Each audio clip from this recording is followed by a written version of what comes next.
அனைவருக்கும் வணக்கம். நான் ஒரு சமூக ஆர்வலர். என்னுடைய பேர் பரீத். இப்போ நான் எதை பற்றி பேச போகிறேன்னா, அரசு ஆஸ்பத்திரிகள் இருக்குது, ப்ரைவேட் ஆஸ்பத்திரிகள் இருக்குது.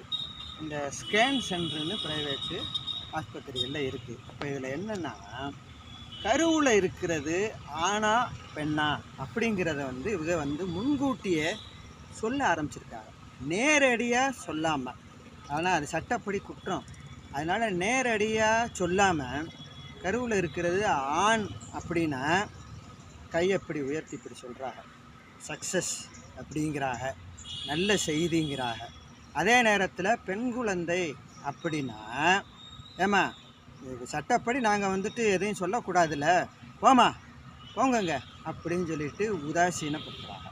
அப்போ அதிலேயே இவங்க புரிஞ்சுக்கிறாங்க, இது பெண் குழந்தைன்னா அவங்க முகம் கொடுத்து சரியாக சொல்ல மாட்டேங்கிறாங்க, மென்று முழுங்குறாங்க அப்படிங்கிறத வச்சு தெரிஞ்சுக்கிட்டு அவங்க அந்த இது பெண் குழந்தை இதுன்னு சொல்லி புரிஞ்சுக்கிறாங்க. அதோட விளைவு என்ன நீங்கள் யோசிச்சு பாருங்கள். அதோட விளைவு என்ன வேணாலும் நடக்கலாம். அந்த குழந்தையை அவங்க பெற்றெடுக்கிறதுல கூட ஏகப்பட்ட பிரச்சனைகள் ஆகி அவங்க அதை கருக்கலைப்பு அந்த மாதிரி ஒரு சூழ்நிலையில் கூட தள்ளுறதுக்குரிய ஒரு வாய்ப்புகள் இருக்குது. நீங்கள் எந்த நாட்டில் வாழ்ந்துக்கிட்டு இருக்கீங்க? இன்றைக்கி அன்னை தெரசா இன்றைக்கி இந்த இந்திய நாட்டில் பணிபுரிஞ்சவங்க தொழுநோயாளிகளுக்கு சிகிச்சை கொடுத்தவங்க அன்னை தெரசா. பிரதமர் இந்திரா காந்தி அவர்கள் இந்த நாட்டை எத்தனை வருஷம் ஆட்சி செஞ்சு போனவங்க.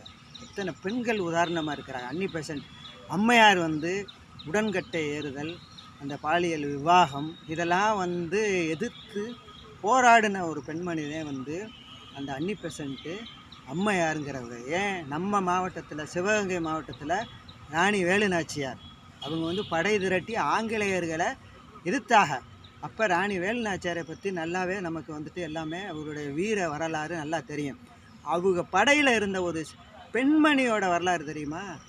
இன்னைக்கு காளையாறு கோயிலில் பக்கத்தில் வெட்டுடை காளியம்மன் கோயில்னு ஒரு கோயில் இருக்குது.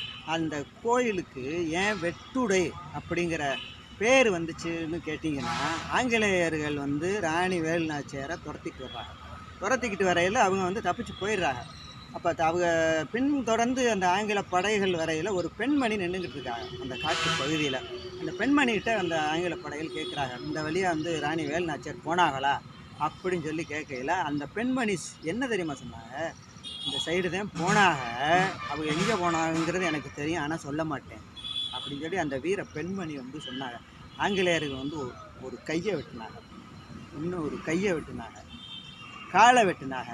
ஆனால் அந்த பெண்மணி கடைசி வரைக்கும் உயிர் போகிற நிலையில் கூட ஏன் ராணியை வேலுநாச்சியார் அம்மாவை நான் காட்டி கொடுக்க மாட்டேன் அப்படின்னு சொல்லி மரணிச்சாங்க. அதுதான் அந்த காளையார் கோயில் பக்கத்தில் இருக்கிற அந்த கோவில், வெட்டுடை அம்மன் காளி கோயில். நல்லா தெரிஞ்சுங்க, வரலாறை தெரிஞ்சுங்க. பெண்மணின்னு சொல்கிறீல்ல, பெண் குழந்தைன்னா கருக்கலைப்பு நடந்துக்கிட்டு இருக்குல்ல, வரலாறு, இந்திய வரலாறை நல்லா படித்து பாருங்கள். இன்றைக்கி விண்வெளி வரைக்கும் போய் இறங்கிட்டாங்க பெண்மணிகள். எல்லா துறைகள்லேயும் பெண்மணிகள் சாதிச்சுக்கிட்டு இருக்கிறாங்க. என்னைக்கு நான் செவிலியர்கள் எல்லாருக்கும் நான் எச்சரிக்கை பண்ணுறேன், நர்ஸுகளுக்கு எச்சரிக்கை பண்ணுறேன், கருவில் இருக்கிறது பெண்மணியாக இருந்தால் இப்படி நீங்கள் கையை காமிக்கணும். அப்படி நீங்கள் காமிக்கலை அப்படின்னா அரசு ஆஸ்பத்திரிகள், தனியார் ஆஸ்பத்திரிகள், ஸ்கேன் சென்டர்கள் எல்லாத்தையும் நாங்கள் முற்றுகையிடுவோம். இதை பொதுமக்கள் சார்பாக எச்சரிக்கையாக நான் சொல்லிக்கொள்ள விரும்புகிறேன். நன்றி.